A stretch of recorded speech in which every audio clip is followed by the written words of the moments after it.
Anggota Komisi 3 fraksi Gerindra Muhammad Rahul mengkritisi langkah Kejaksaan Agung menetapkan mantan Menteri Perdagangan Tom Lembong sebagai tersangka.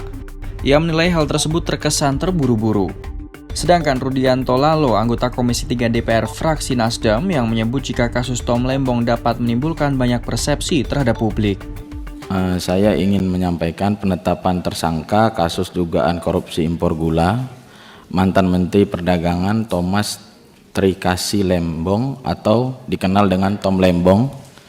Menurut saya itu terlalu terkesan terburu-buru, Pak Jaksa Agung. Dalam antrian proses hukum, publik harus dijelaskan dengan detail konstruksi hukum kasus dugaan tindak pidana korupsi tersebut. Pak Jaksa Agung, jangan sampai kasus ini menggiring opini yang negatif kepada publik dan beranggapan bahwa pemerintahan Bapak Presiden Prabowo Subianto menggunakan hukum sebagai alat politik.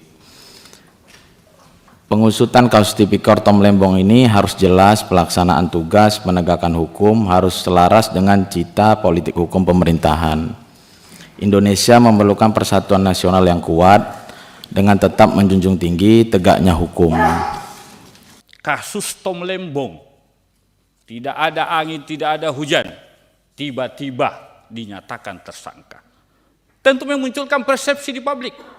Apakah kasus ini murni penegakan hukum? Atau jangan-jangan kasus ini orderan, pesanan? Karena yang kita takutkan adalah muncul persepsi di publik, persepsi di masyarakat bahwa penegakan hukum ini selalu tendensius.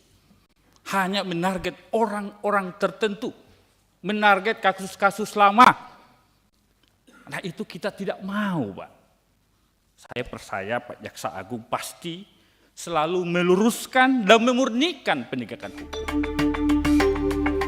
Menanggapi hal tersebut, hadir langsung di Kompleks Parlemen pada hari Rabu kemarin Jaksa Agung Burhanuddin memastikan tak ada unsur kepentingan politik dalam penetapan Tom Lembong. Saya prolog aja dulu. Untuk kasus Tom Lembong sama sekali kami tidak pernah ada masuk soal politik. Kami hanya yuridis dan itu yang kami punya. Soal nanti apa yang menjadi hal-hal yang bergulir di media, nanti akan saya minta Jampisus untuk menyampaikannya. Karena untuk menetapkan seseorang menjadi tersangka itu tidak mudah.